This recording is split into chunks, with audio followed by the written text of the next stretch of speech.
My partner cut off his parents when they sued us for our vacation property.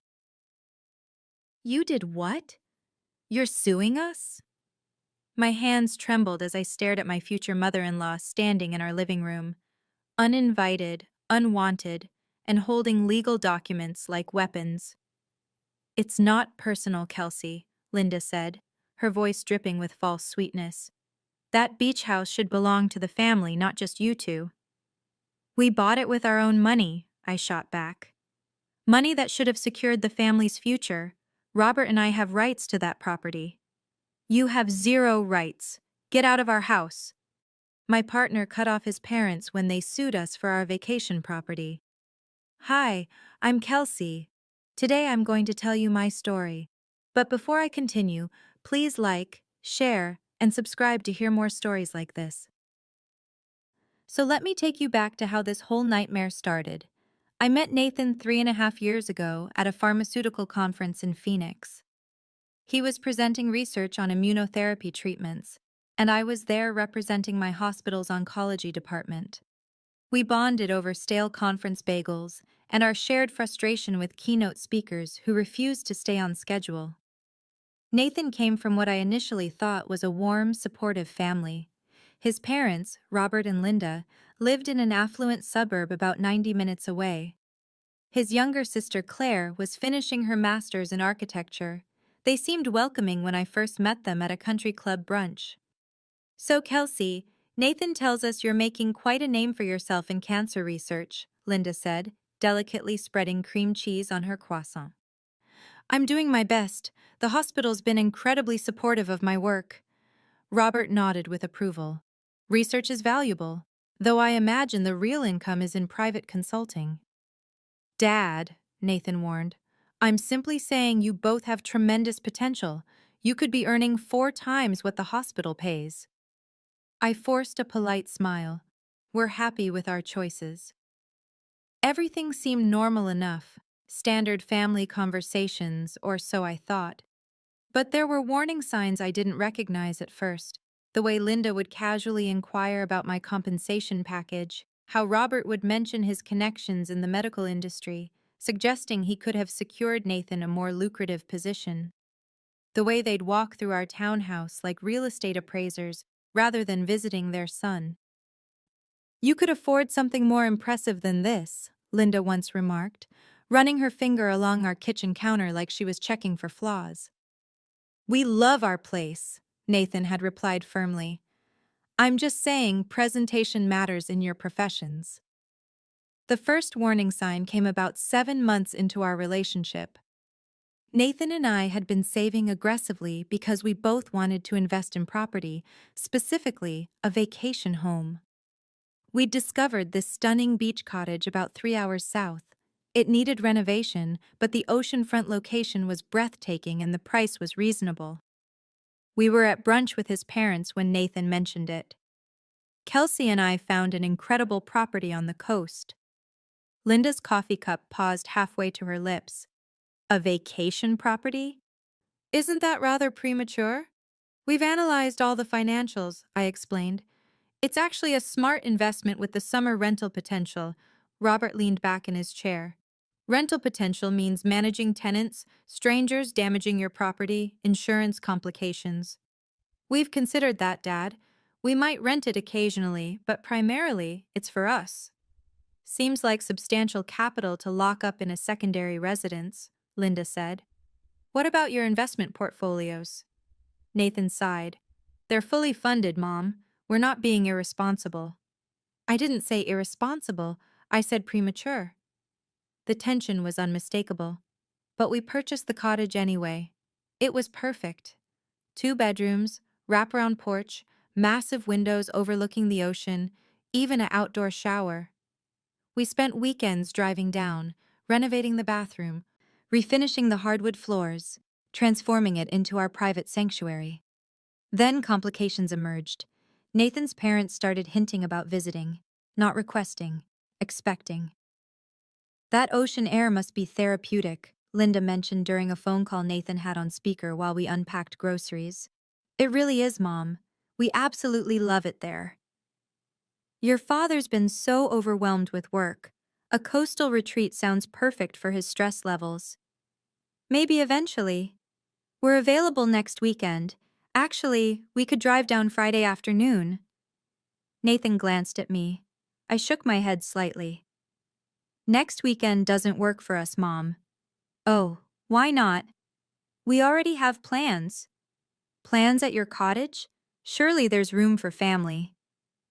That first visit, when it eventually happened, was exhausting. Linda walked through the cottage like a building inspector, mentally cataloging everything. This furniture seems rather casual, she observed. It's a beach cottage, Mom. That's the aesthetic. And only one full bathroom? What about when you have guests? There's an outdoor shower, I said. Still seems inadequate. Robert spent his time questioning our renovation decisions. You did this work yourselves? Should have hired professionals. Could impact resale value. We're not planning to sell, Dad. Plans change. You should always consider exit strategies. The weekend felt less like a family visit and more like a property assessment. When they left, Nathan was drained. I'm sorry about them, he said. They're thorough. They've always been this way. Nothing's ever quite adequate.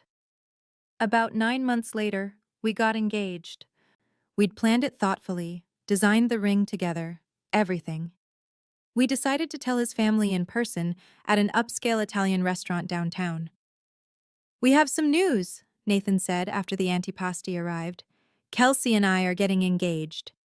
Claire beamed. Finally! Congratulations, you two!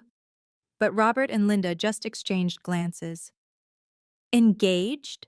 Linda repeated. Yes, we're getting married. When did you decide this? We've been discussing it for months. And you didn't think to mention it? I felt Nathan tense beside me. We're mentioning it now, Mom. We wanted to tell you in person. Robert cleared his throat. What about prenuptial agreements? Asset protection? Seriously, Dad? Nathan asked. I'm being practical. You both have considerable assets. You need to protect yourselves from each other. I couldn't hide my irritation. From each other? From possibilities, Linda said smoothly. Divorce rates are substantial, especially in demanding careers like yours. What should have been a celebration transformed into a business negotiation. Claire tried to salvage the atmosphere, but the damage was done. Later in the car, Nathan was furious. Not even a congratulations, just straight to divorce statistics. They're concerned, I said, though I was hurt too. No, they're controlling. They've always been this way. Wedding planning brought additional conflicts. We wanted something intimate, maybe 60 people, outdoor ceremony, elegant but not extravagant. Linda had different ideas.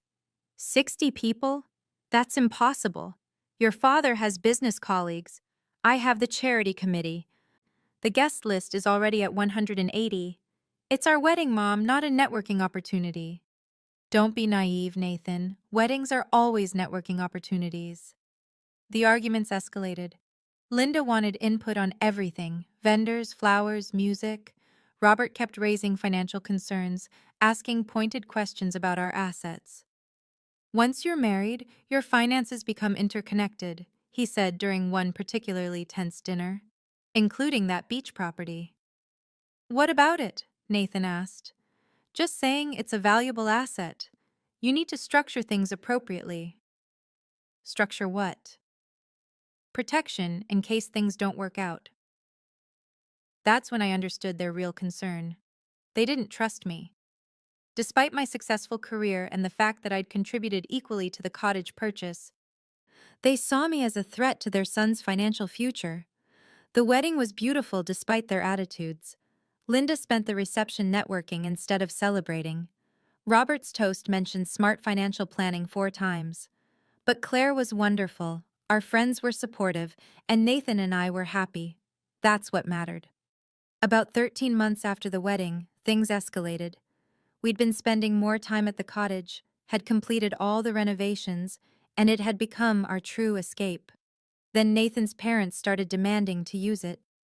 Your father needs an escape from the city, Linda announced during a call. We'll use the cottage next weekend. Not asking, announcing. Next weekend we'll be there, Mom. The weekend after then. We really prefer to keep it private.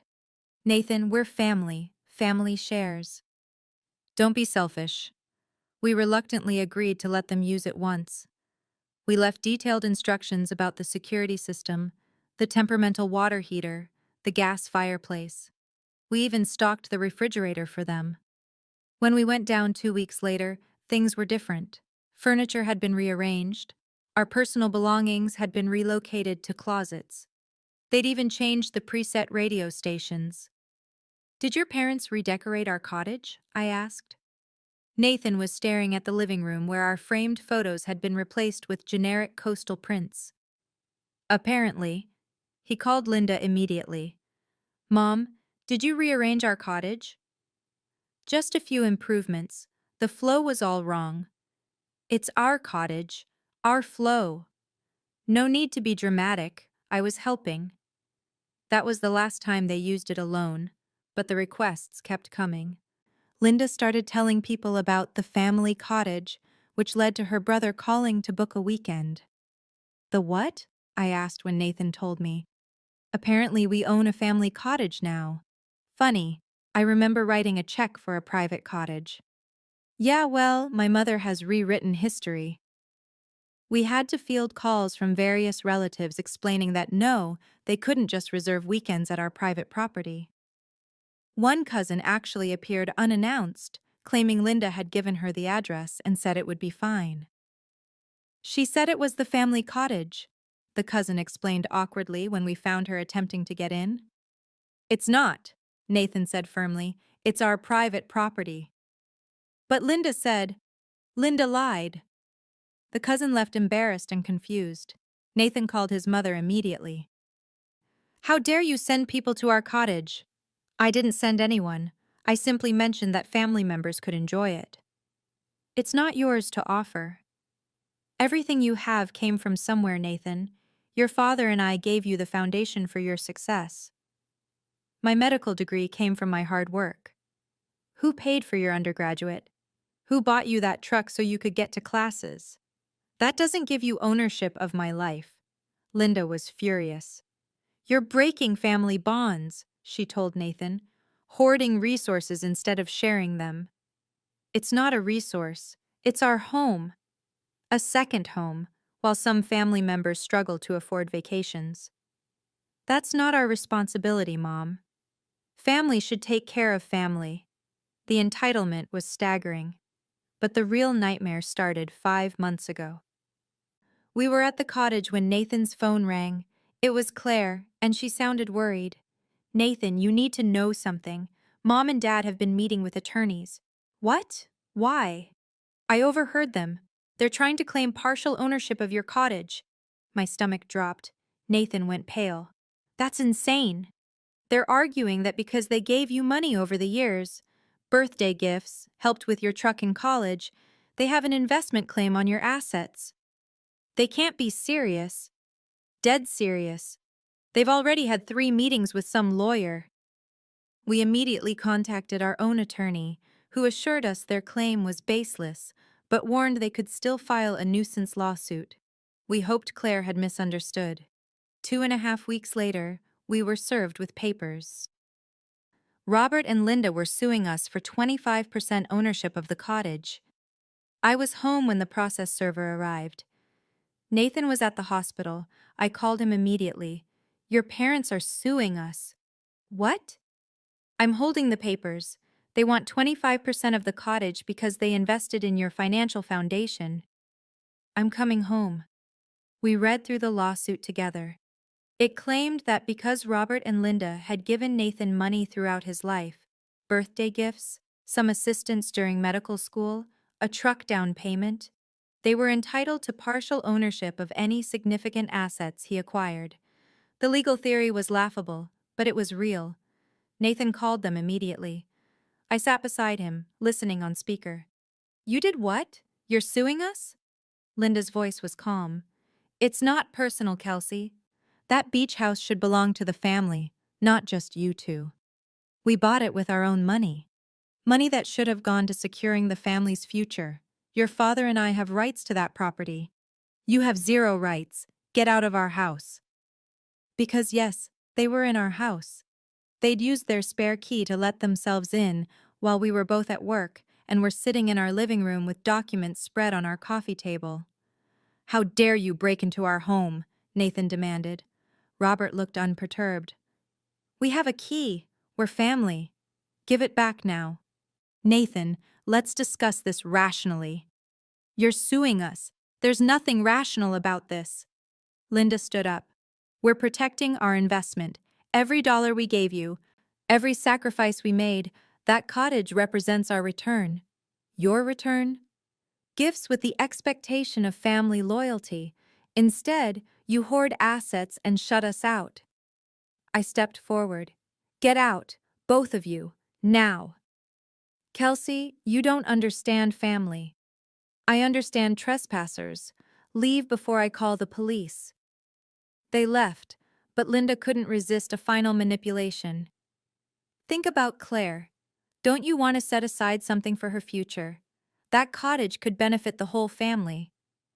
Claire's not a vulture, Nathan said. Unlike you. After they left, Nathan broke down. They actually think they own part of our lives. We'll fight this. We'll win. It's not about winning. It's about them viewing me as an investment opportunity instead of a son. Our attorney was confident we'd prevail. The case had no merit. But Robert and Linda were determined to make us suffer. They filed motion after motion, demanded discovery, tried to drain us financially and emotionally. The legal bills mounted. The stress was enormous. Nathan stopped sleeping well. I developed stress headaches. But we refused to settle. During depositions, the truth emerged. Robert and Linda had been planning this for years.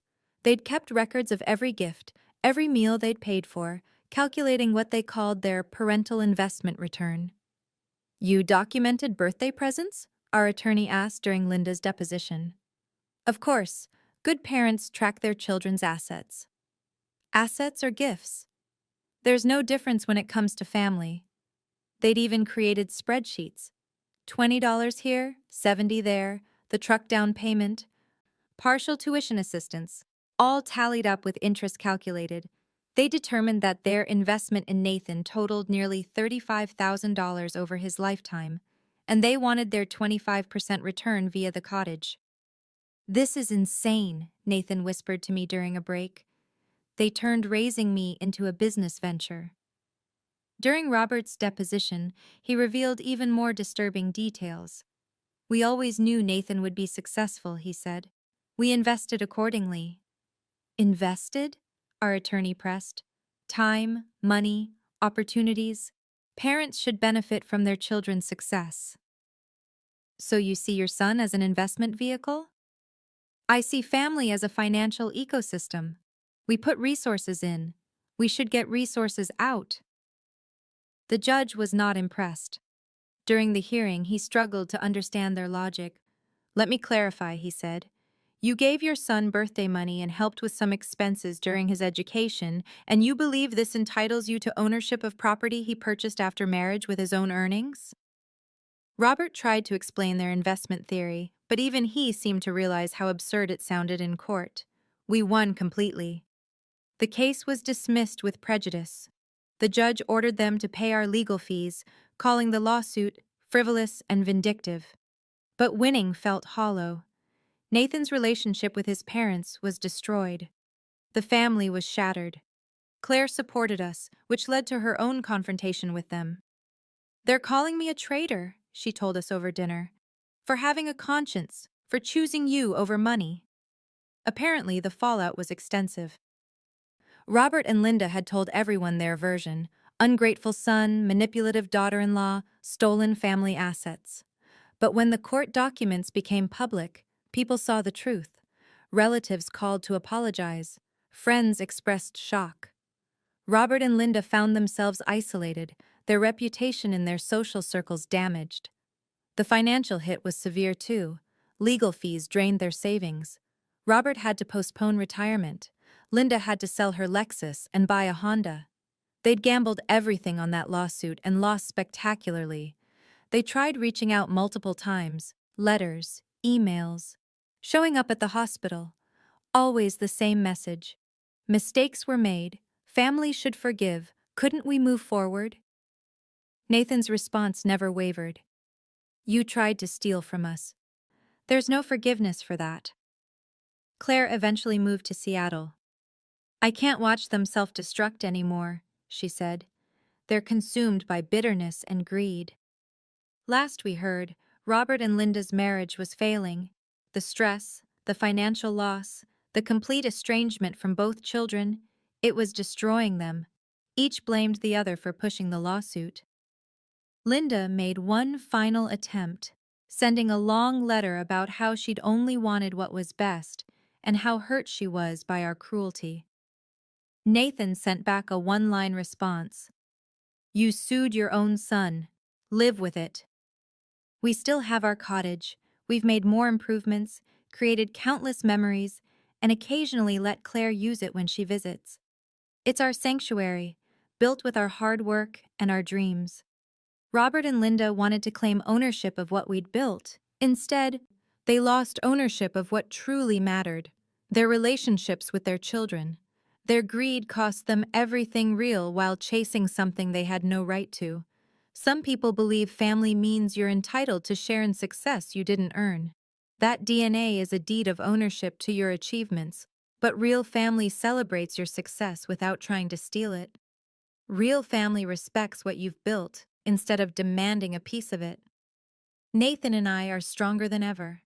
We're building our life surrounded by people who support us rather than exploit us. His parents wanted to sue their way into our assets. Instead, they sued their way out of our lives forever. So here's my question for you. If your own family tried to legally steal something you worked hard for, would you ever be able to forgive them? Or are some betrayals simply too deep to come back from?